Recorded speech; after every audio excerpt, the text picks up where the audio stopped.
वासुदेव्य। ओम नमः वासुदेव्य। ओम नमः वासुदेव्य।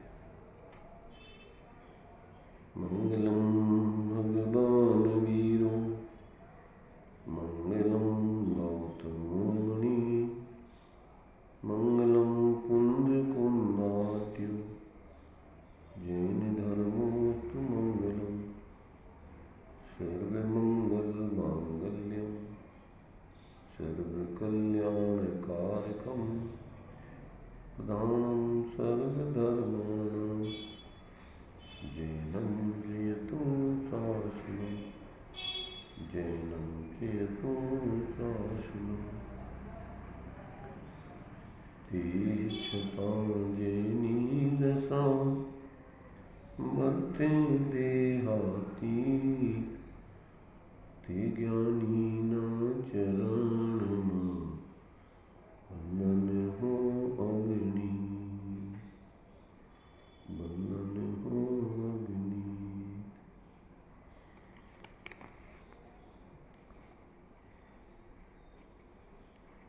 ये श्रीमद् राजचंद जी के अमृत वचनों का संकलन बराक सरिता नाम की पुस्तक है, छोटी सी। इसके माध्यम से अपनी चर्चा अपन यहाँ पर ले रहे हैं।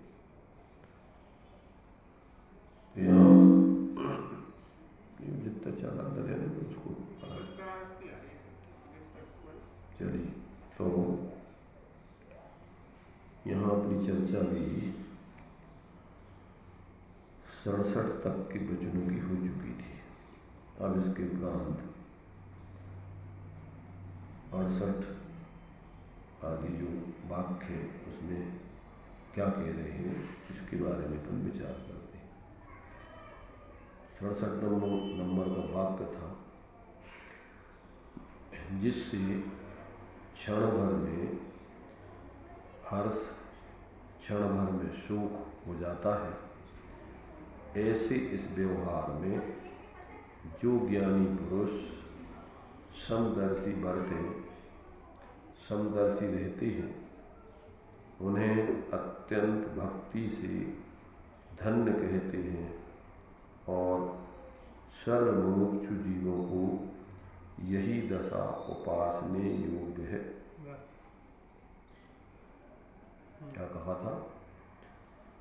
जिससे क्षण भर में हर्ष और क्षण भर में शोक या विषाद हो जाता है, ऐसे इस व्यवहार में जो ज्ञानी पुरुष समदर्शी बरतते हैं, रहते हैं, उन्हें अत्यंत भक्ति से धन्य कहते हैं और सर्वमुमुक्षु जीवों को यही दशा उपासने योग्य है। समझ में आया कुछ? क्या है? जिस किसी भी व्यवहार से कोई वस्तु से क्षण में खुशी मिल जाए, क्षण में दुख होने लगे, तो वो मतलब उचित नहीं है। जिसमें ज्ञानी जो सामान्य रूप से रहते हैं उसको एक जैसा देखते हैं, दोनों अवस्था में पुण्य हो या पाप हो या कोई अवस्था हो, उस वस्तु उसमें एक जैसा देखते हैं तो उनको समता रूप बरतते तो वो उनको धन्यवाद है। और ऐसा ही सब मुमुक्ष लोग हम भाव रखना चाहिए।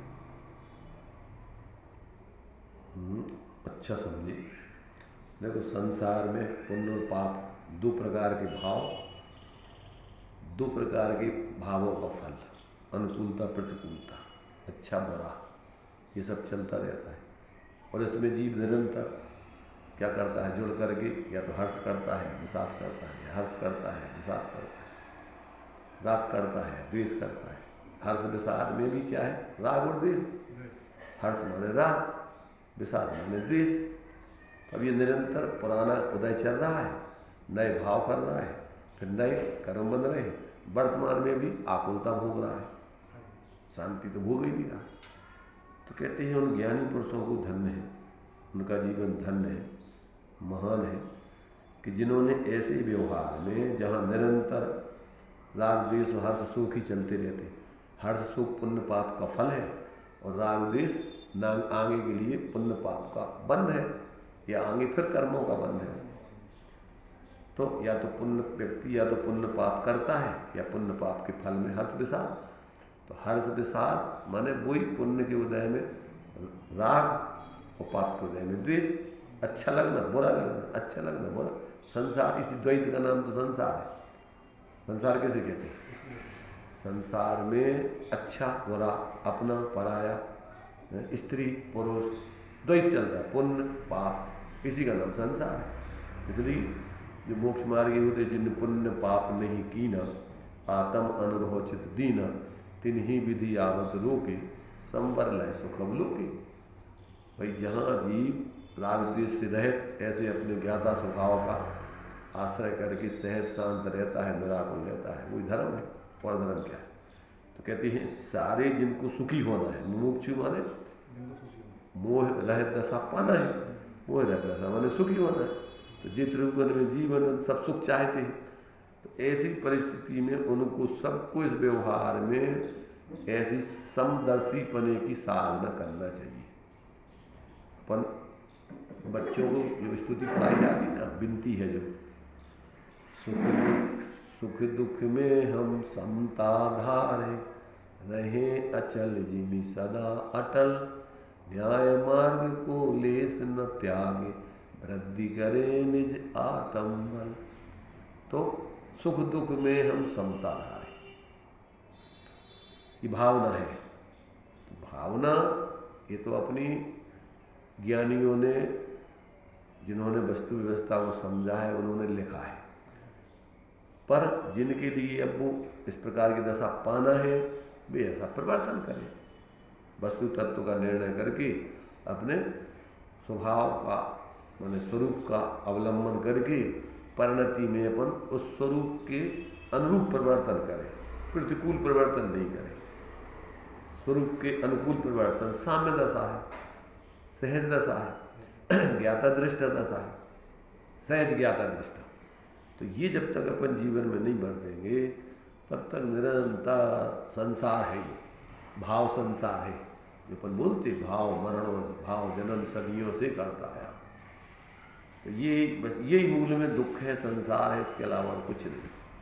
तो कहते हैं कि उन महापुरुषों के लिए धन्य है कि जिन ज्ञानियों ने इस राग द्वेषमयी इस व्यवहार रूप संसार में जिन्होंने परमार्थ रूप जीवन जीते हुए अपने जीवन को वास्तव में धर्ममय किया, सुखमय किया, आनंदमय किया, कहते हैं वास्तव में उनके लिए धन्य है। और सभी जीवों के लिए बंदे तद्गुण लब्ध है, उसी दशा को प्राप्त करना चाहिए, तभी सुखी हो सकते हैं, अन्यथा कोई उपाय नहीं सुखी होने का। जो अपन को कहा पुण्य पाप फल माय हरक बिल्को मत भाई, तो अपन को ये अपन को उपदेश है कि पुण्य पाप के उदय में हर्ष विषाद मत करो। और वो यहाँ पर बता रहे कि जो पुण्य पाप के उदय में हर्ष, जिस व्यवहार में निरंतर हर्ष और सुख के अलावा कुछ नहीं, रात दिन अच्छा बुरा अपना पराया ऐसा वैसा।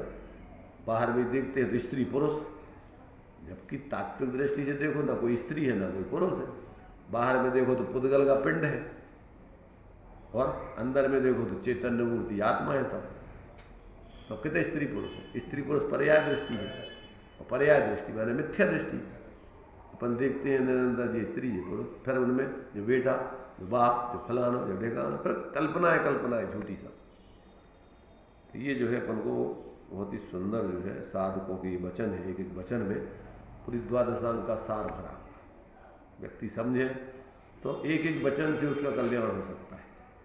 इसलिए उन्होंने लिखा कि एक एक ज्ञानी के एक एक वचन में अनंत आगम समाये रहते, क्योंकि उन सबका सार निचोड़ उसमें आता है। अब न आगे है 68 नंबर का वचन।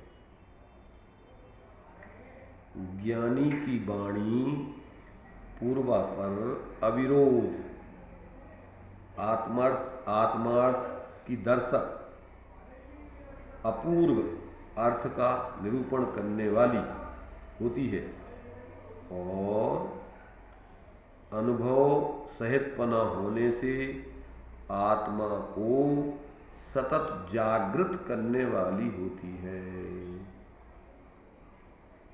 क्या कहा, फिर से सुनो ध्यान से।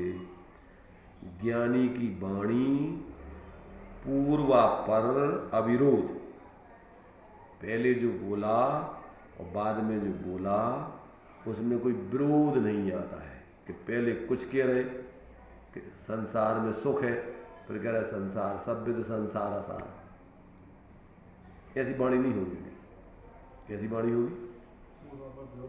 पूर्व और पर, पहले जो कहा उन्होंने, बाद में जो भी कहेंगे उनके उन वचनों में कोई विरोध नहीं आएगा। अरे तुमने पहले तो ऐसा कहा, अब ऐसे कह रहे हैं। इसमें ऐसा भी हो सकता है कि पूर्वापर जो आचार्यों ने भगवंतों की वाणी खिलती हुई आई है उसमें कोई विरोध, और इनकी वाणी में कोई विरोध नहीं आता। वो भी लगा लो, वो भी, उसका भी अर्थ वही है कि पहले जितने ज्ञानी हुए हैं उनने जो कहा है और बाद में जो भी ज्ञानी हो रहे हैं होंगे वे जो कहेंगे उनमें कोई विरोध नहीं आएगा। बस समझदार होगा वैसे। तुम्हें भाव भाव भाव पकड़ने लगे थोड़ा थोड़ा। अच्छा है, मतलब देखो अपन को भी जो भी ज्ञानी होता है जो पूर्व में कह दिया, बाद में वो भी एक प्रकार से वो पर्याय गई, वो ज्ञानी दूसरा था, जो बाद में आ रहा है वो दूसरा है। तो वो नाना जीवों पर भी लगा लो और एक जीव पे भी लगा लो। भाई पहले तुम ज्ञानी हो अगर, तो पहले भी ज्ञानी से तुमने जो बोला है वो तुम्हारा वचन पूरा आगम से सम्मत होगा। भगवान जिन्हें अनंत ज्ञानियों से सम्मत होगा, उसमें कोई विरोध तो होगा ही नहीं। तो तुम्हारे ही वचन पहले जो तुमने कहे और बाद में तुम कहने लगोगे उनमें कोई विरोध आ जाए तो इसका मतलब वास्तव में ये जिनवाणी नहीं। हाँ, ये बात अलग है कि परस्पर विरुद्ध धर्म है आत्मा में। पहले हमने नित्य धर्म की अपेक्षा कथन किया, बाद में अनित्य धर्म की अपेक्षा कथन किया कि तुम पहले कह रहे आत्मा नित्य, पे कह रहे आत्मा नित्य। तो ऐसा ये विरोध नहीं समझ। हाँ, तो ये विरोध नहीं है, ये तो वस्तु स्वरूप है। और शब्दों में, चूंकि शब्दों में ऐसी सामर्थ्य नहीं है कि एक साथ सब विषय बता सके, इसलिए क्रम क्रम से उसी एक वस्तु के बारे में जो परस्पर अनंत विरुद्ध धर्म है उनके बारे में जो कहा जा रहा है उसमें विरोध नहीं समझना। परंतु ऐसा नहीं है कि तुम उन दो धर्मों को सर्वथा दो अलग अलग वस्तुएं कह दो, ये विरोध है। क्या आत्मा में नित्य धर्म है और पर्याय से सर्वथा भिन्न है, अनित्य धर्म आत्मा उसमें है ही नहीं है। हाँ, नित्य स्वभाव अनित्य रूप नहीं है, किसी कथनचित वो भी ध्यान रखना, कथनचित नित्य स्वभाव क्या नहीं है, अनित्य स्वरूप नहीं है। कथनचित अभेद वस्तु की अपेक्षा एक ही वस्तु वो नित्य भी है अनित्य भी है। और वो जो गुण है जैसे नित्य है गुण पने से, वही गुण पर्याय पने से अनित्य है। दो चीजें नहीं है, वही गुण गुण पने की अपेक्षा ध्रुव है, वही गुण पर्याय पने की अपेक्षा अध्रुव है। अब ये विरोध नहीं है, ये तो वस्तु का स्वरूप है। अब ये अपन को जब तक इस प्रकार से ये बात समझ में नहीं आए कि भाई अब तुमने यदि कही थी पहले वो बात नहीं चल रही है। मैंने यहाँ तो ये बता रहे कि कभी संसार में सुख कहने लग जाओ, कभी मोक्ष में सुख कहने लग जाओ, कभी जो है संसार सब विद संसार असारा, और फिर कहो कि तुम्हारे लिए कि धर्म करत संसार सुख धर्म करत निर्माण, धर्म करने से संसार में भी सुख मिलता है मोक्ष में भी सुख मिलता है। तो संसार सुख का मतलब क्या है? धर्मात्मा के जीवन में जब तक वो संसार में रहेगा तब तक उसको ऐसा साथ ही साथ पुण्य का बंध होता है तो उसको लौकिक दृष्टि से सारी अनुकूलताएं मिलती है और उसमें वो मूर्छित नहीं होता है। धर्म की अनुकूल अपने अनुरूप साधना करता रहता है तो वो संसार सुख संसारी दृष्टियों की अपेक्षा है कि अगर तुम संसार के सुख भी चाहते हो तो जो व्यक्ति अगर धर्म करेगा तो उसको सांसारिक सुख तो भूसा के समान मिलेंगे। कैसे मिलेंगे? जैसे गेहूं पैदा करने वाला किसान उसका लक्ष्य भूसा पैदा करने का है, पर उसको भूसा मिलता है कि नहीं मिलता? उसके पास जानवर भी रहते ना, उनके लिए भूसा कहाँ से लाएगा? तो उसी गेहूं में से भूसा भी निकलता है। जब तक क्या है, जैसे संसार में जीव रहेगा तो उसके लिए भैया हम अगर संसार के काम नहीं करें या संसार की व्यवस्था के लिए नहीं सोचें तो हमारी व्यवस्था कैसे बनेगी? तो कहते भैया उसकी सोचने की जरूरत नहीं है तुम्हें, तुम धर्म की साधना करो। उत्कृष्ट धर्म साधना के सहचर भूत जो तुम्हारा व्यवहार होता है, वो व्यवहार साथी से पुण्य के उदय वाला, बंध वाला होता है, और उसके उदय में तुम्हारी जो भी बंध होगा वो इतना उत्कृष्ट होगा कि सामान्य मिथ्या दृष्टि सोच करके कुछ भी करे, उसको ऐसा बंध हो ही नहीं सकता है। मिथ्या दृष्टि के भी तीर्थंकर नहीं बन सकता है। मिथ्या दृष्टि त्रिशा सलागा के जीव नहीं बन सकता है। जो भी बनेंगे वो सब सम्यक दृष्टि बनेंगे। तो लौकिक सुख तो सम्यक दृष्टियों के सर्वोत्कृष्ट उसके खाते में जब तक वो संसार में तब तक रहेगा। तो वो बात अपेक्षा वो दूसरी है कि आपको धर्म करने के साथ साथ लोक में भी जब तक आप रहोगे तो आपके मोक्ष माने आत्मिक सुख के संगे संगे लौकिक सुख की व्यवस्थाएं भी सहज साथ चलती है। तो ये विरोध नहीं समझना है। वो लौकिक सुख ज्ञानियों को सुख नहीं लगता है। वो क्या लगता है? सुखाभास। अज्ञानियों को सुख और ज्ञानियों को वो सुख नहीं है। उपचार से उसको क्या देते सुख, ऐसा जो है इसमें।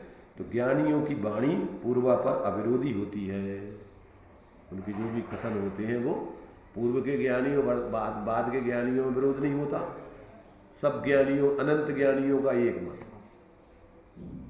और एक अज्ञानी के कभी कुछ कोई ठिकाना नहीं। इसलिए ऐसा ज्ञानियों की वाणी पूर्वापर अविरोधी है। आत्मार्थ उपदेशक माने वो आत्महित का ही उपदेश देते हैं, और कोई संसार बढ़ाने संबंधी उनको कोई रुचि नहीं, कोई रस नहीं, न उनका उपदेश होगा। कदाचित निचली भूमिका वालों को जो उपदेश दिया जाता है, या सापेक्ष रूप में जब बहुत सारी गलत चीज़ों को छुड़ाने के लिए भी पूरी गलत चीज़ें नहीं छोड़ पा रहा है, तो कहते हैं भैया तुम जो ही छोड़ दो, चलो। भील के लिए कहा कि कौवा का मांस, तो और मांस खाने का उपदेश नहीं है। किसी ने पूछा कि साहब हम ये बताओ कि हम अशुद्ध दशा में धर्म का पूजा पाठ या कुछ भी मैंने अपने उसका कर सकते, चिंतन कर सकते कि नहीं कर सकते? तो कहते नहीं कर सकते, ऐसा बोल देते। और फिर एक तरफ कहते हैं अपवित्रा पवित्रो वा सुस्थितो विदुस्थितो वा ध्यायत पंच नमस्कारम सर्व पापई प्रमुच्यते। अभी तुम कहते हैं अशुद्ध अवस्था में नहीं, और फिर अगर शुद्ध अवस्था में आप कर सकते हो। क्या मतलब?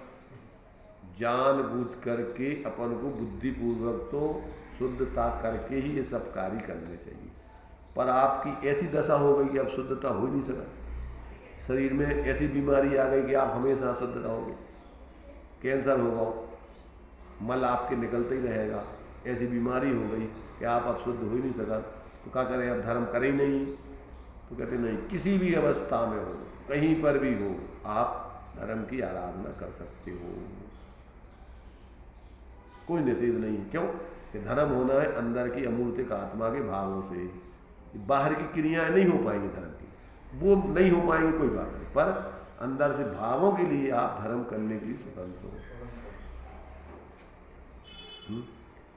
बाहर में जो व्यवहारिक क्रियाएं हैं उसके लिए आपकी पवित्र ये बंधन है आपको कि मंदिर में नहीं जाना, जन्माणी नहीं छूना, पर अंदर में हम अपनी धर्म साधना कर सका, पंच परमेश्वरियों को अपन उनकी पूजा भक्ति कर सका कि नहीं कर सका।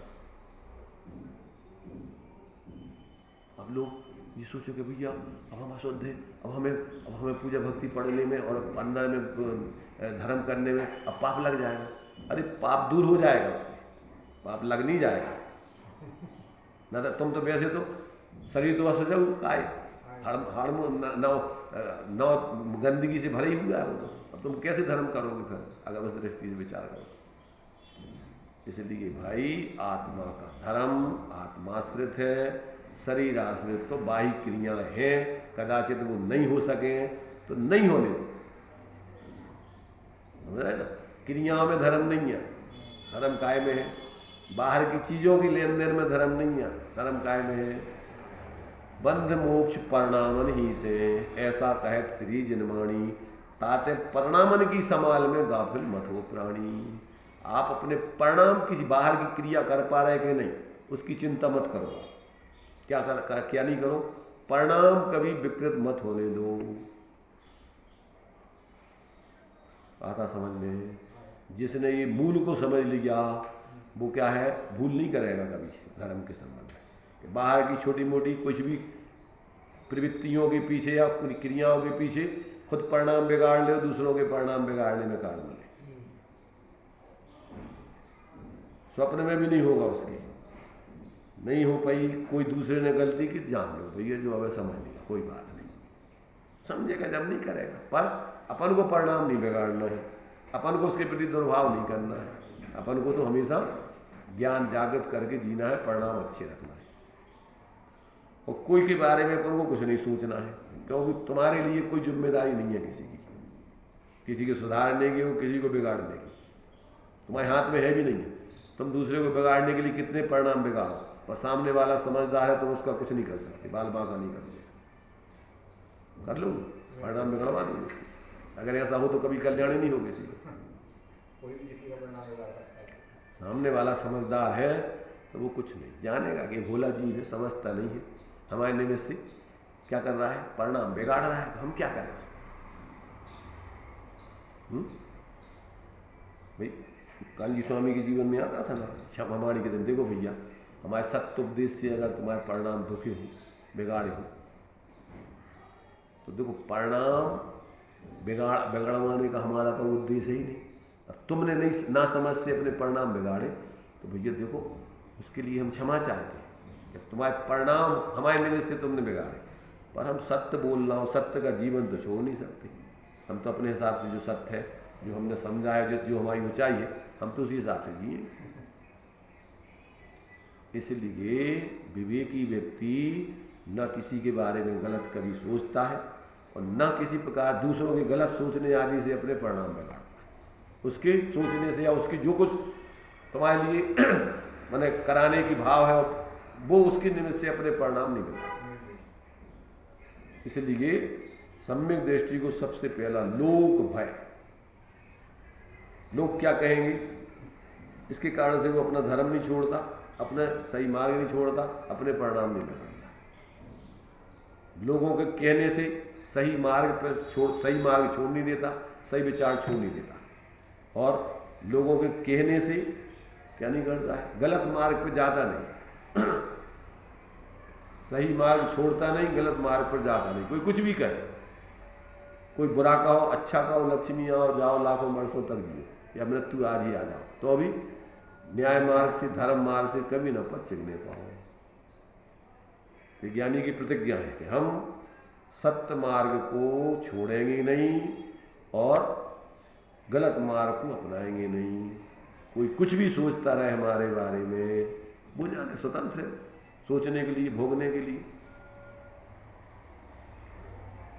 तो ज्ञानियों की वाणी पूर्वापर अवरोधी होती है, उनका जीवन भी अवरोधी होता है, आत्म आराधक होता है, और उस आत्माराधना की सहचरभूत व्यवहार उनके जीवन में होता है।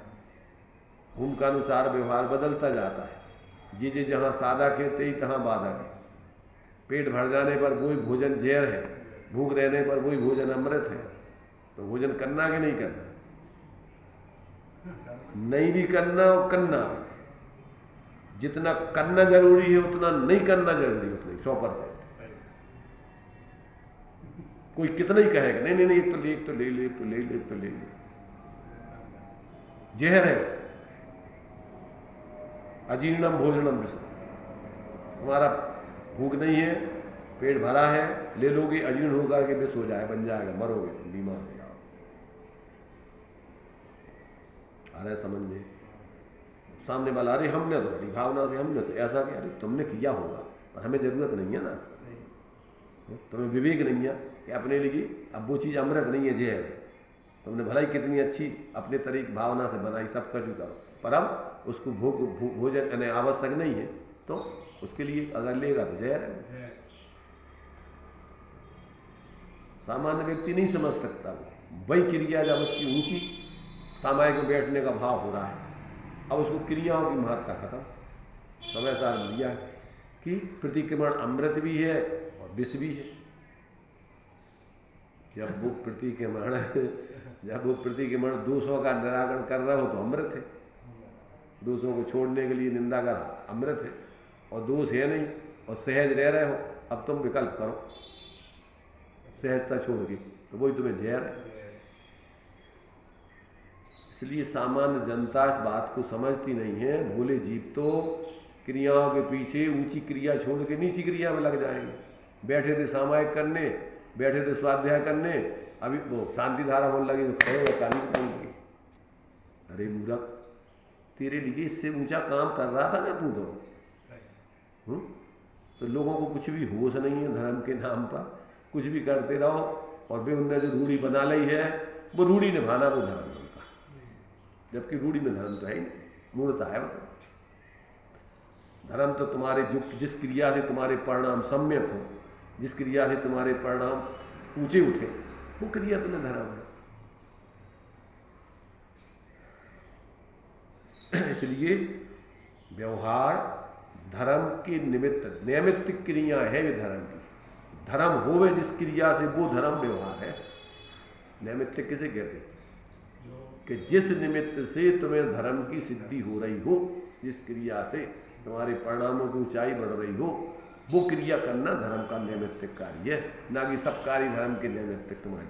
हाँ, होंगे किसी के लिए, मेडिकल स्टोर में 50,000 दवाई धरी है और होंगी किसी के लिए उचित उपयोगी, पर तुम्हारे लिए तो जो उचित दवाई तुम्हें जरूरत है वो जरूरी है, बाकी सब जो है तुम्हारे लिए हानिकारक है। ऐसे धर्म के क्षेत्र में अनेकों क्रिया है, सैकड़ों क्रिया है, पर किसके लिए है? जिसके लिए उसकी जरूरत हो, जिस भूमिका में जो हो उसके लिए जरूरी है।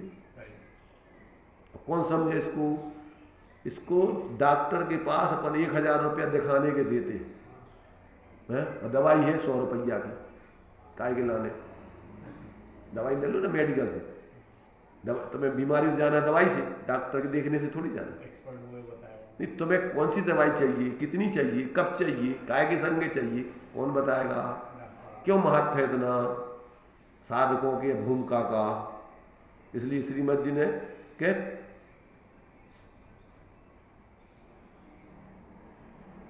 क्या है वो प्रत्यक्ष सदगुरु सम नहीं, वो दिया है। प्रत्यक्ष में जो साधक है निचली भूमिका वाले, प्रत्यक्ष सदगुरु सम नहीं परोक्ष जनोपकार, जो चले गए हैं तीर्थंकर आदि अथवा जो और भी ज्ञानी हो चुके, वे ज्ञानी तुम्हारा कल्याण कराने के लिए तुम्हें नहीं बताएंगे तुम जो गलत कर रहे हैं। तो प्रत्यक्ष में जो उस मार्ग पर चलने वाले हैं वो तुम्हें जो बता सकते हैं, वो जाने वाले जो तीर्थंकर भी हो चुके वे तुम्हें नहीं बता सकते। तो तुम्हारा उपकार कराने के लिए तो वो प्रत्यक्ष में साधना करने वाले लोग उपयोगी हैं। इसलिए उन्होंने सत्संग सर्व सुखों का मूल, जिसने इस मर्म को नहीं समझा, उन्होंने तो सम्यक के 3 लक्षणों में सबसे पहले ज्ञानियों की पहचान, साधकों की पहचान। अगर तुम्हें नहीं है तो तुम आत्मार्थी नहीं हो। प्रारंभिक भूमिका वाला पहला स्टेप है उसका। क्यों? कि तुम्हें सही डॉक्टर की खोज नहीं है, तुम दवाई बीमारी तुम्हारी कैसे दूर करोगे? कौन डॉक्टर तुम्हारी बीमारी पकड़ेगा, दूर करेगा? सही डॉक्टर के पास नहीं जाओ तो तुम्हें कैसे तुम्हारी बीमारी दूर हो सकती है? कितने बड़े बड़े डॉक्टर हैं, परंतु तुम्हारे लिए तो जो डॉक्टर तुम्हारे प्रत्यक्ष सामने और वो उसका जानकार है, वो बताएगा।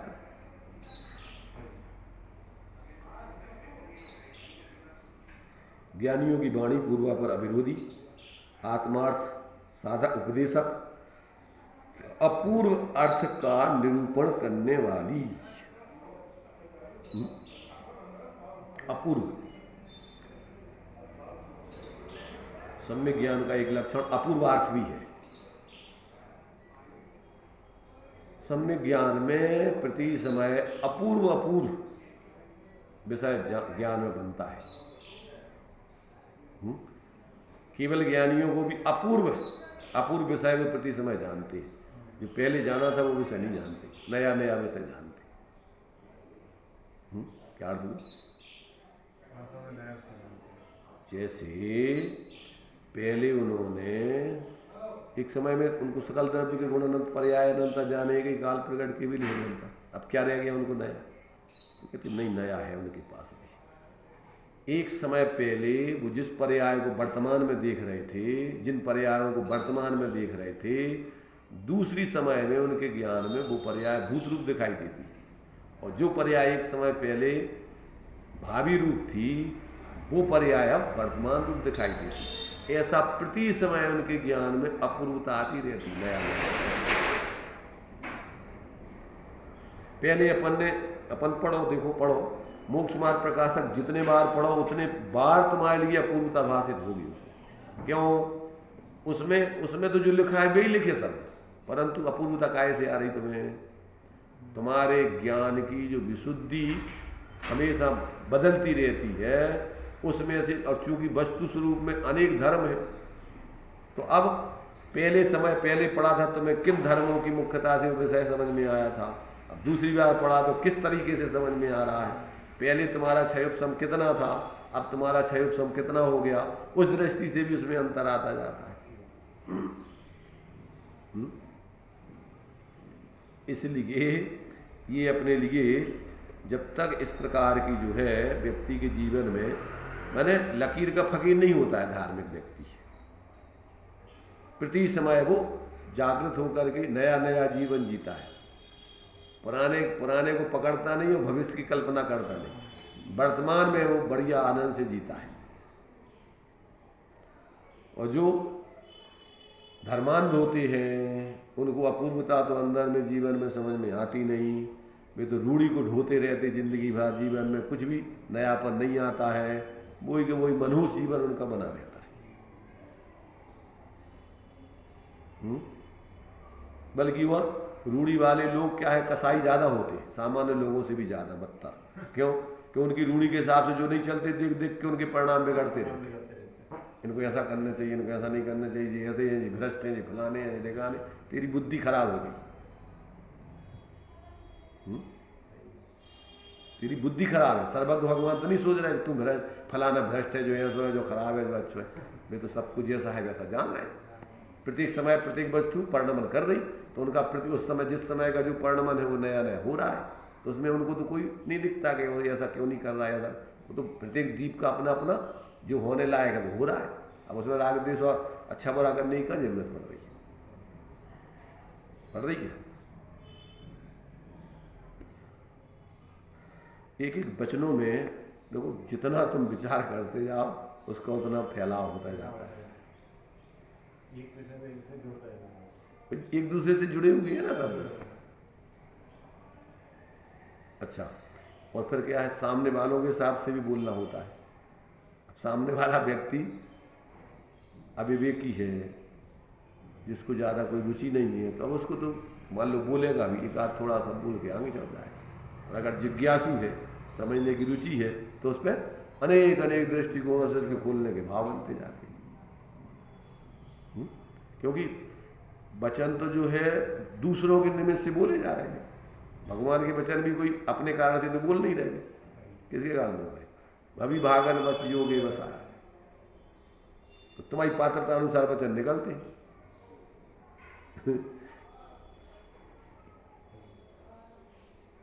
पंडित रवीन जी, बड़े पंडित जी जो थे, अब उनके सामने ये समस्या थी कि सामने अभी जो लोग होते थे उस हिसाब से बोलते थे। वो कहते आप वैसे सास में से तो बोलो, उसमें से क्या नहीं बोलते। कहते हम तुम्हें समझाऊंगे कि सास में तो सब लोग है, तुम कहाँ जो जीव जैसे होंगे वही हिसाब से तुम्हें समझाने पड़ेगा। बताओ, सामने वाले के हिसाब से तो रोटी परसना है तुम्हें भोजन। अब सामने वाले व्यक्ति को देखो कि बच्चा है, तुम्हारे पास तो सब माल है, परंतु कितना परसोगे उसको? अब के ला रहे भाई, पचाने लायक तनक सो है तो तनक से ही तोड़ के दोगे उसको, लड्डू पूरा नहीं दोगे। नहीं है समझदारी है कि जो तो चाहे परस दो, बड़े जैसे परस दो गिला। अशोक सुनाई दे रहा? सुनाई नहीं दे रहा? क्या क्या सुनाई दे रही है? क्या बोल रहे हैं? जिसके अनुसार होता है उसकी योग्यता के अनुसार उपदेश दिया जाता है। भाई भोजन अपन परोसते हैं तो ये भी तो भोजन है, महाभोजन है ये तो। वो तो सामान्य भोजन है और ये तो महाभोजन है, महाभोग है ये तो। आज भगवान को बोलते महाभोगी, महायोगी।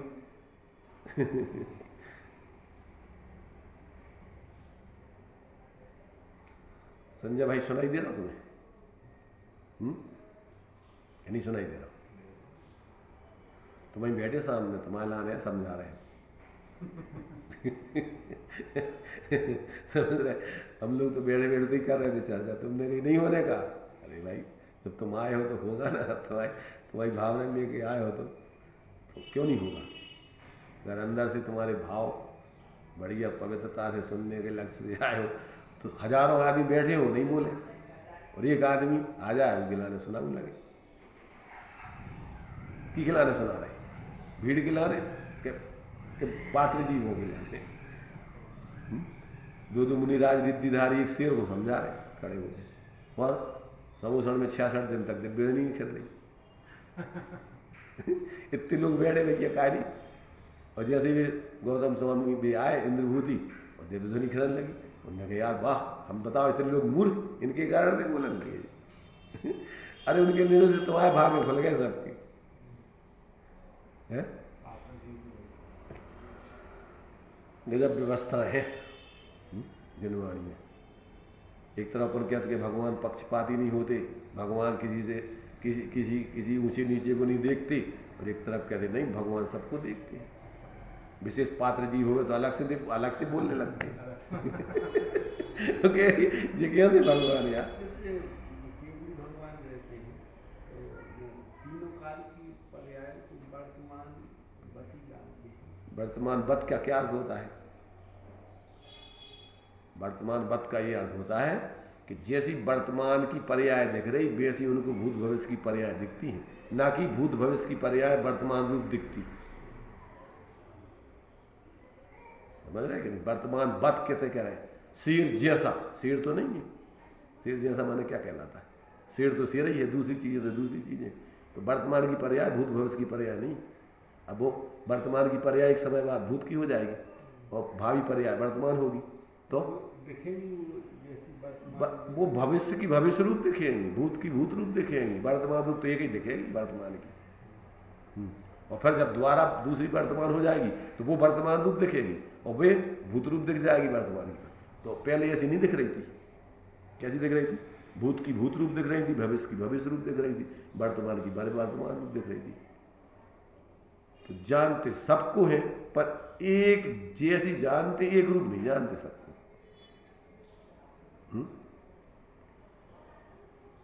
माने सब पर्याय माने उनके लिए जैसी है जो वैसी जानते हैं। एक माने जैसी है वैसी जानते हैं, पर एक रूप नहीं जानते सबको। कि भूत की है तो वे भी वर्तमान रूप जानते, भविष्य की है तो वो भी वर्तमान रूप जानते। भविष्य की भविष्य भविष्य की भविष्य रूप, भूत की भूत रूप, वर्तमान की वर्तमान रूप, तब तो वो ज्ञान सम्यक है। और अगर सबको वर्तमान रूप जानने लग जाए, वर्तमान रूप जानने लग जाए, तो वो ज्ञान मिथ्या है, सम्यक नहीं है। और अगर वर्तमान बत नहीं जाने सबको, तो वो सब सम्यक पूर्ण ज्ञान नहीं है, अपूर्ण ज्ञान है। अगर सब पर्यायों को वर्तमान बत स्पष्ट, जैसी वर्तमान की स्पष्ट दिख रही है, ऐसी सारी पर्याय उनको भूत भविष्य की वर्तमान बत स्पष्ट नहीं दिखे, तो वो सर्वज्ञ नहीं। और अगर वर्तमान बत दिखने लग जाए, वर्तमान रूप दिखने लग जाए, तो क्या हो गए कि वो सम्यक ज्ञानी नहीं, मिथ्या ज्ञानी, कि जो वर्तमान में है ही नहीं, वो वर्तमान में देख रहे थे। 12 साल पहले द्वारका कैसी दिख रही उनको, 12 साल बाद उनकी विकल्प नहीं है। ये तो अपन स्वतः ज्ञान विचार कर रहे हैं। 12 साल बाद ऐसी जलेगी बिल्कुल, उनके ज्ञान में वर्तमान बत दिख रही है, वर्तमान रूप नहीं दिख रही जलती हुई। याद रखना।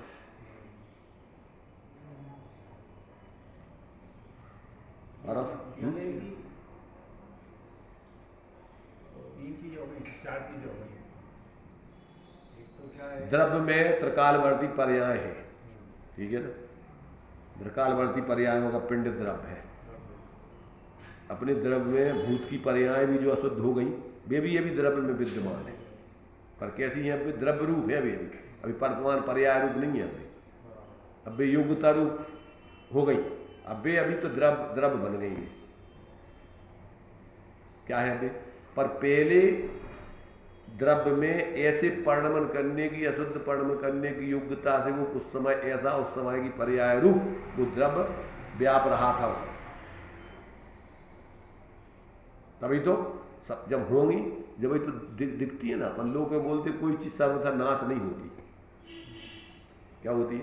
किसी न किसी रूप में रहती है। परिवर्तन होता रहता है अकेला बस।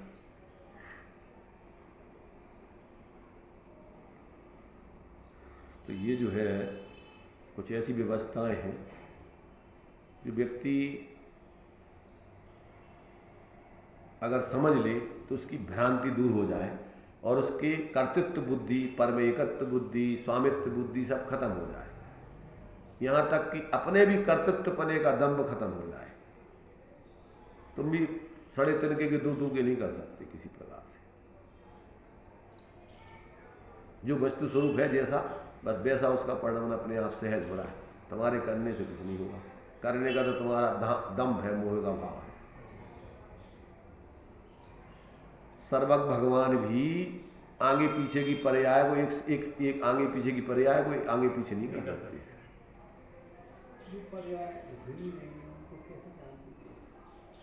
बताओ तुम कैसे जानते?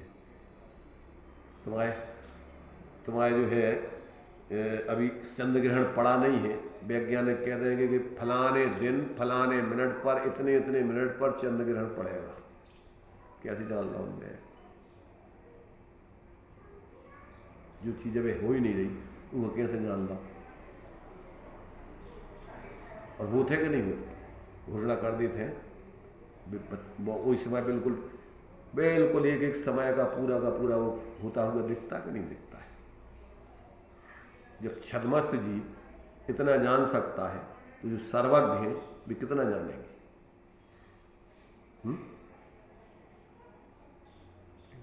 डॉक्टर लोग बता देते तुम्हारे घर में मोड़ी हुई है, नहीं बता देते? नहीं मालूम? अभी बीच में जो है बच्चों को मरवा डालते थे वे लोग। कैसे मरवा देते थे? बच्ची नहीं चाहे तो उन्हें गर्भ में 9 महीना 8-7 महीना को, 6 महीना को, 5 महीना को गर्भ करवाना। नहीं सुनो कैसे उन्हें जान लो है? अरे भाई ज्ञान का स्वभाव का है, ज्ञान का स्वभाव जानना है। स्वपर प्रकाशक शक्ति हमारी अपने में ऐसी स्वपर को जानने की सामर्थ्य। जब सामर्थ्य जिसकी पूर्ण प्रकट हो जाती है तो वो संपूर्ण चीजों को एक साथ जान लेता है। जिनकी शक्ति जितनी प्रकट है उतना जानता है। अपन जो है कितने कहाँ जा रहे हैं कि हमें सागर जाने, तो अपन को पता है कितने किलोमीटर है कि नहीं है, कितनी देर में पहुंचे तो कैसे जान लो तुम? अगर तो तुम पहुंचे नहीं है कैसे जान लो? क्या बोलते 4 बजे पहुंच गए भैया, हम 4 बजे पहुंच गए तुम्हारे। कैसे जान लो? हम तो वो भाव नहीं है ना, तो पहुंचे नहीं है, तुम कह रहे हम 4 बजे आ जाएंगे। तो तुम्हारा ज्ञान है, तुम्हें जान रहा हो कि नहीं जान रहा? ऐसे ही भगवान को ज्ञान में सब जान में आ रहा, का हुई है, कवे का हुई है, कवे का हो चुको, कवे का होगा, सब ज्ञान में आ रहा। क्यों? स्वभाव है ना ज्ञान को। सूर्य उते है आसमान में और सारी चीजों को इतने प्रकाशित कर लो। कैसे कर लो भैया? वो प्रकाश तो वही में रहते, इतने कैसे प्रकाशित कर लो? ऐसे निमित्त नैमित्तिक संबंध है। गीयों में जनाने का स्वभाव है, प्रेमियत नाम का गुण है कि नहीं है? और ज्ञान को स्वभाव जानवे को है। तो अब ऐसे निमित्त नैमित्तिक संबंध है। तो पदार्थों में जनाने का स्वभाव है, ज्ञान में जानने का स्वभाव है। जान दोनों के स्वभाव है अपने अपने, जान लेते हैं। उसमें क्या है? कभी आश्चर्य की बात थोड़ी है। तो स्वभाव है, स्वभाव तर्क अगोचरा, इसमें तर्क नहीं चलता कि ऐसा क्यों क्या? वस्तु का स्वरूप है।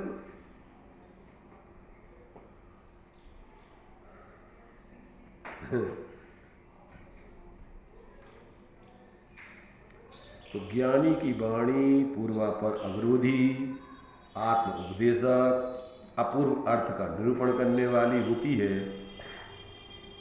और अनुभव सहित पना होने से आत्मा को सतत जागृत करने वाली होती है।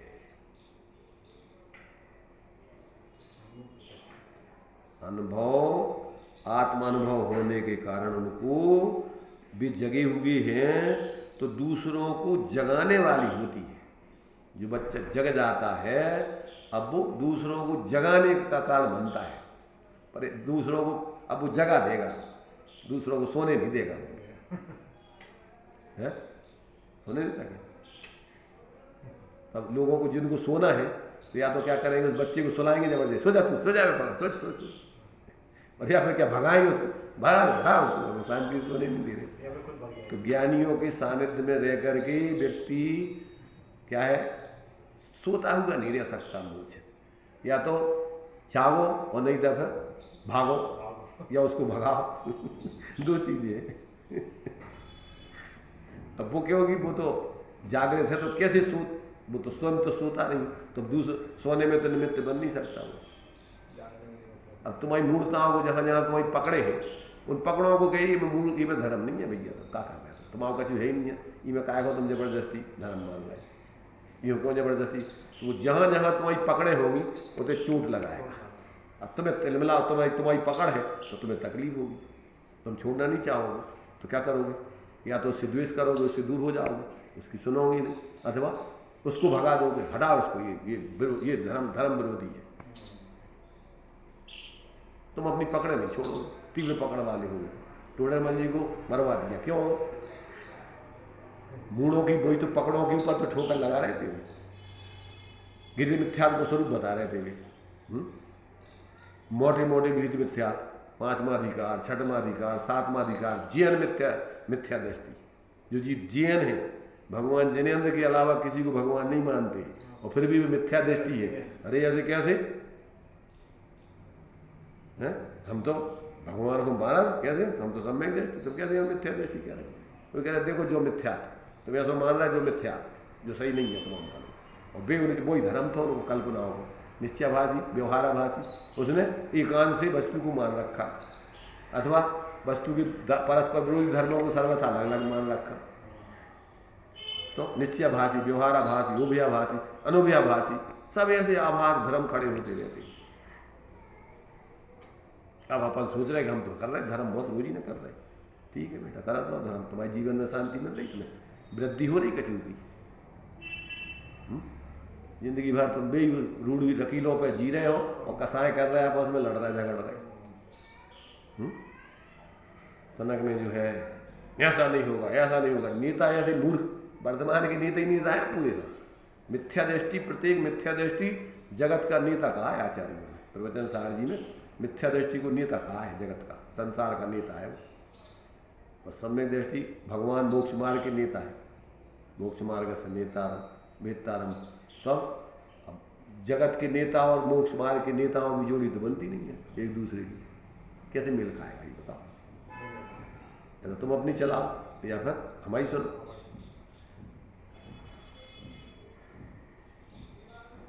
सुनो का मतलब भगवान हमारी नहीं है वो, वस्तु स्वरूप की सुनो, नहीं तुम्हारी मूर्ताओं में हम सहयोगी नहीं बन सकता, तुम्हारी जिंदगी भर तुम जिस मूर्ताओं में जी रहे, और तुम इसमें श्रीमद जी ने लिखा था ज्ञानियों के सानिध्य में और वो उसकी जीवन में जागृति नहीं आए तो फिर क्या मतलब हो सानिध्य में गए,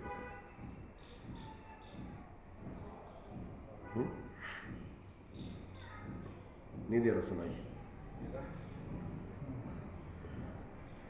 इसी भाव में उन्होंने लिखा श्रीमद तुम्हारे टोडरमल जी ने कि जो सम्यक सन्मुख होता है या तो इसी भाव में तो कर लेगा वो, और या फिर सही संस्कार लेके जाएगा तो आगे का अनुभव में आगे कर लेगा, पर अपनी हटाग्रह दुराग्रह पर नहीं अड़ा रहेगा वो, तो अपने जहाँ जहाँ जो ज्ञानी कह रहे हैं भी किसी अपेक्षा कह रहे हैं अपने अपन को नहीं समझ में आ रहा, डॉक्टर कह भैया हमें गया सो हमें गया, डॉक्टर कह रहा भैया तुम समझ नहीं रहे थे, तुम फला एक बीमारी भयंकर है तो जल्दी जल्दी दिखाओ कर, नहीं हम तो बढ़िया है ऐसा है, तुम्हारे ने कहाँ पता हो तो तुम्हारे अंदर जो है मवाद बन रही अपन तो सोच रहे कैसे होगा, जो क्या होगा, कोई कीड़ा ने काट लिया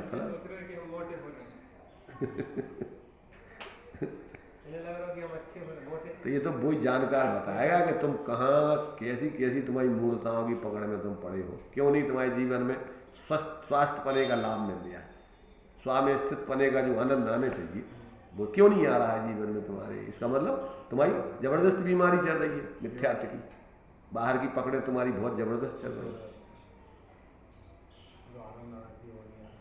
क्योंकि अगर तुम स्वस्थ हो, स्वस्थ माने अगर तुम्हारी बाहर की पकड़ें छूट गई तो नियम से स्वस्थ हो जाओगे, स्वामी स्थित होगे, और स्वामी स्थित होगे माने अतीन्द्रिय आनंद भोगोगे। नहीं आ रहा है, इसका मतलब अभी तुम्हारे जीवन में बहुत भयंकर बीमारी चल रही है। सुख प्राप्ति हेतु प्रयत्न करते सुख जाता दूर है। क्यों? क्योंकि तू भाव मरण प्रवाह में चकचूर है, लक्ष्मी बढ़ाने में लगा है, अधिकार पाने में लगा है, इसकी दौड़ में लगा हुआ है। हमें अध्यक्ष बनना है, मंत्री बनना है, हम फलाने बनना है, हम बिगड़े बन जाए। अरे मूर्खो, तुम्हें कछु होश ही नहीं है, तुम क्या बन रहे? बने बनाए स्वरूप तुम्हारा महान है, उसको तो देख नहीं रहे और नकली बन करके तुम अपने को नकली ऊंचाई पैदा बताना चाह रहे थे। बाहर के बहुत ज़्यादा हमारे पास ताम झाम होंगे तो हमारी आज वर्तमान में जितने बड़े तुम धार्मिक व्यक्तियों को देखना, उनको जितना ज़्यादा ताम झाम फैला ले में समझ लो बहुत बड़ा धर्मात्मा। मूर्खों की पहचान, मूर्खों को पहचान और मूर्खों की पहचान, बाहर के ताम झाम से पहचान करना धार्मिक लोगों की, और उनको भी ताम झाम बता करके अपनी धार्मिकता सिद्ध करना। वे भी मूर्ख और वे भी मूर्ख। अरे ऑटोमेटिक होती पुष्प वृष्टियाँ भी, करवाना नहीं पड़ती पुष्प वृष्टियाँ। जब तुम सही धार्मिक होगे तो पंचाश्चर्य ऑटोमेटिक होते, करवाना नहीं पड़ते, अपेक्षा नहीं रहती उसको। जिसको अपेक्षा है उसके होती पुष्प वृष्टि, पत्थर बरसते उसको तो। वो आता नहीं कि किसी धार्मिक व्यक्ति ने जो है वो मुनिराज से व्रत लिया था कि भैया जब कोई समस्या आवे तो नमो रिहंताणम बोलते रहना। तो वो जंगल में लकड़ा रहा था, अब उस दिन लकड़ी नहीं काट करके वो उसमें महाराज के उद्देश्य सुनने में लगा रहा और वो कुछ ला नहीं पाया लकड़ी मकड़ी काट के। तो पत्नी आया कहने लगा हम कछु तुम ले आए नहीं यार, नहीं नमो रिहंताणम, आज बच्चे क्या खाएंगे? नहीं नमो रिहंताणम, उठाओ लूगरा मोटो बाहरों के लिए जो कहेगा तो सभी लकड़ी हो गए, अंगारे सब रत्न बन गए उसकी पवित्र भावों से। भैया पूरी राय हो गए बचनों का। तो जो पड़ोस में देखोगे रातों रात माला माल होगा यार लकड़ा, उसे पूछी भैया क्या राज है इनको? तुमने बताओ कि देखो जो राज है कि हम जो होते गए थे और यहाँ से होते से हमने जो मंत्र ले आए थे और हम जो है आकर के नमो रिहंताणम बोला तो हमारी पत्नी चूल्हे में लूगर उठा के मारा। तूने कहा यार तुम अपनी पत्नी से कही कि तुम भी मॉडल लूगर लगाओ, मॉडल लकड़ी की, जो तो छोटी आती है अपन मॉडल लकड़ी की लगाओ तुम्हें ज़्यादा अंगारे निकले और हम जो है ऐसा उधर से क्या कहेंगे और तुम जो उठा के मारना, सब मोझुला से मारेगा वो। तो तुम नकल कर रहे, देखा देखी धारे जो और छीजे बाया काया बाड़े रो। तो अगर तुम अंदर में समझ करके और योग धारण नहीं करोगे तो शरीर तो सूखेगा, बीमार होगा और संसार बढ़ेगा। क्या होगा बताओ? भाई तुम शरीर को सुखाओगे या शरीर को तुम जबरदस्ती जो जरूरत नहीं है वो करोगे और अंदर से स्वरूप जानोगे नहीं, कर्तृत्व बुद्धि रखोगे तो उधर संसार का रोग बढ़ेगा और शरीर तुम्हारा क्षीण हो जाएगा। इसलिए भाई नकल भी अगर अकल नहीं हो तो वो नकल भी खतरनाक हो जाती है, वही तुम्हारे लिए मौत का कारण बन जाती है। वो तुम्हारा वो रंग गुलाल कौन सा ब्रह्म गुलाल था और उसने कही भैया नकल नहीं होती इसकी, इसमें तो असल में जब हम सही उसकी साधना के युग हो जाएंगे जब ही हम दीक्षा। उन्होंने कहा मोहलत रहे उतनी जल्दी हम ऐसा नाटक नहीं कर सकते। उसने तो बना जो भी हो, मतलब सच्चे अर्थों में जो समझ करके करता है उसका कल्याण होता है।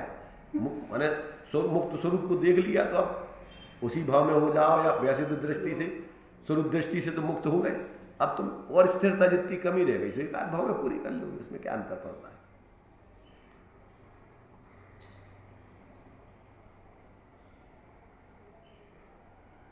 तो अजब गजब की बातें ज्ञानियों की रहती हैं भाई। तो ज्ञानी के वचन पूर्वापर अवरोधी, आत्म उपदेशक, अपूर्व अर्थ के निरूपक और अनुभव सहित होने से आत्मा को सतत जागृत करने वाले, फलाने वाले नहीं, मोह नींद से उठाने वाले होते। हर व्यक्ति की जहाँ जहाँ पकड़े हैं मिथ्या आसक्ति, उनको तोड़ने वाले वचन होते। क्यों? किनका वचन है? मुक्त होने का काम ही बंधन में नहीं पड़ता है। क्या नहीं करता है? जिसको मुक्त होना है वो किसी बंधन में नहीं पड़ता है, वो बाहर की अकड़ पकड़ नहीं रखता है अपने जीवन। वो धीरे धीरे जो अनादिकालीन अज्ञानता से पकड़े थी उन पकड़ों को तोड़ता जाता है, पर उन पकड़ों को बढ़ाता नहीं है बाहर की कोई। एक और वचन पढ़ लेते हैं, देखिए 1.5 लाइन का है। ज्ञानी के वचनों की परीक्षा सर्व जीवों को सुलभ होते निर्वाण भी सुलभ ही होता है। वचन छोटा है और बहुत भारी गंभीर वचन है। फिर से सुनो, ध्यान से सुनो, सही अर्थ को समझते हुए सुनो। देखो, ज्ञानी के वचनों की परीक्षा सर्व जीवों को सुलभ होते ही निर्वाण भी सुलभ ही होता है। क्या अर्थ हुआ? ज्ञानी के वचनों की परीक्षा सर्व जीवों को सुलभ होते ही निर्वाण भी सुलभ होता है। ज्ञानी जीवों ने जो वचन बोले हैं उस पे चलकर जो उसका जो उन्होंने अनुभव किया है वैसा अनुभव सामान्य जीवों को ही होता है, तो उनको ही मोक्ष सुलभ होता है। उसको थोड़ा देखो, पहले ध्यान से उसका अर्थ पहले सामान्य करो फिर विशेष करो। ज्ञानी के वचनों की परीक्षा जो बोले जा रहे हैं, अगर उनका तुम्हें भावभाषण हो गया, उनकी अपेक्षाएं समझ में आ गई, तो ज्ञानी के वचनों की परीक्षा जिन जीवों को सुलभ हो जाती है उन जीवों के लिए मोक्ष प्राप्त करना सहज ही सुलभ हो ही जाता है। जिसने ज्ञानी के वचन समझ लिए, अब वो संसार में रहेगा क्या? कि संसार सब विद संसार सारा, सार है अपना एक शुद्ध आत्म तत्व ही सर्व सारा और बाकी सब असारा। तो अब वो अपने स्वरूप की तरफ झुकेगा, बाहर की तरफ झुकना बंद कर देगा। संसार उसको आकर्षण का केंद्र नहीं रहेगा। अब तो उनके लिए चमत्कार एक अपने स्वरूप में दिखेगा, बाकी सब कुछ नहीं है, सब झूठे चमत्कार हैं बाहर में। तो अब वो उसको मोक्ष नहीं होगा कि होगा? ही लिखा ही, तो उसको निर्माण भी सुलभ ही होता है। ही, अब वो संसार में रह नहीं सकता है, तो उसको संसार में कोई रोक नहीं सकता। जो जानता अरहंत को उनके स्वरूप से, द्रव्य गुण पर्याय से, वो जानता निजात्म को, भगवान को जिसने पहचान लिया, तो ऐसे ही तो अपना स्वरूप है। मैं वह हूँ जो है भगवान, जो मैं हूँ वह है भगवान। अंतर यही ऊपरी माने ऐसे ही नहीं, ऊपरी माने पर्याय जनित, क्षणिक पर्याय जनित। क्यों? कि बेविराग यहाँ राग वितान, उनने राग द्वेष मोह छोड़ दिया और हमारे अंदर अभी परिणति में निरंतर राग द्वेष मोह चल रहा है। इतना सो अंतर है, क्षणिक भावों का अंतर है। बाकी द्रव्य से गुणों से क्या कमी है तुम में? भगवान भी आत्मा जीव है, तुम भी जीव हो। भगवान में भी अनंत गुण धर्म है, तुम में भी अनंत गुण धर्म है। बस अंतर है तो तुम्हारे भी पर्याय का स्वभाव ज्ञाता दृष्टा शांत रहने का है, राग द्वेष मोह अज्ञानता पूर्वक जीने का नहीं है। ये तुम्हारी मूर्खता से तुम ऐसा जी रहे हो। तो अगर तुमने समझ लिया कि अरे ये तो मूर्खता मोह के भाव है, अपन मोह के भाव क्यों कर रहे हैं? अपन भी अपना स्वरूप तो ये है, पर अपना है ही नहीं। अपन पढ़ते ना उसमें मंगत राय जी की 12 गाँव, तू चेतन अरुदेह अचेतन यह जड़ तू ज्ञानी मिले अनादियतन ते बिछड़े ज्यों पाए अरूपानी रूप तुम्हारा सब सो न्यारा भेद ज्ञान करना जोलो पौरुष थके न तोलो यही काम करना। क्या काम करना अपन को? जितने भी आज तक सिद्ध हुए हैं वो कैसे हुए हैं? भेद विज्ञानता सिद्धा, और जितने संसार में बंधे हैं वे असेव अभाव तो बद्धा, मोह से बंधे हैं और भेद विज्ञान से मुक्त होते हैं। तो अब अगर तुमने भगवान के वचन, ज्ञानियों के वचन का तुमने ये निर्णय समझ में आ गया, तो अब संसार में क्यों भटकोगे व्यर्थ में मूर्खता करके? कि भटकोगे? नहीं बैठे। तुम्हें बता दिया कि भैया ये रास्ता खराब है, यहाँ जाने वाले वहाँ पर ऐसी ऐसी ये स्थिति है, वो खड्डे में गिर जाएंगे, मर जाएंगे, वहाँ पर ये खतरा है। अब वहाँ कौन जाएगा समझदार? जाएगा तो कोई पागल या मूर्ख, समझदार तो नहीं जाएगा। इसलिए ज्ञानी के वचनों की परीक्षा सर्वजीवों को सुलभ होते ही निर्वाण भी उन्हें सुलभ ही होता है। बहुत शीघ्र वो उस भगवत दशा को प्राप्त हो जाते हैं, उनको कोई समस्या संसार में फिर नहीं रहती। सर्वजीव माने जो जो जीव उनको सुनते समझते हैं। सर्वजीवों का मतलब ऐसा नहीं है कि पक्षपात जिया नहीं समझ पाएंगे, जियानों के लिए है जो उपदेश। किन के लिए है उपदेश? सब जीवों के लिए, सब जीवों को उपदेश है। सब जीवों को मोक्ष मार्ग का निष्प्रय हो उपदेश दिया। किन को उपदेश दिया भगवान ने? जैनों के लिए, 13 पंथियों को, 20 पंथियों को, निश्चय वालों को, व्यवहार वालों को, श्वेतांबरों को, दिगंबरों को, जानवरों को, मनुष्यों को। किसको उपदेश दिया? बस सब जीवों के लिए। जो समझते हैं उनका कल्याण होता है, और जो नहीं समझते हैं वो भटकते हैं, भटकते रहेंगे। स्त्री पुरुष अमीर गरीब कोई यहाँ पर भेदभाव नहीं, समोसरण, सबके लिए समान अवसर है कल्याण करने के। भगवान के वचन सब जीवों के लिए कल्याणकारी है, किसी व्यक्ति जाति संप्रदाय देश आदि इसके लिए नहीं, जीव मात्र के लिए। ओम नमः। चलिए।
द्वादशां वाणी माता की जय।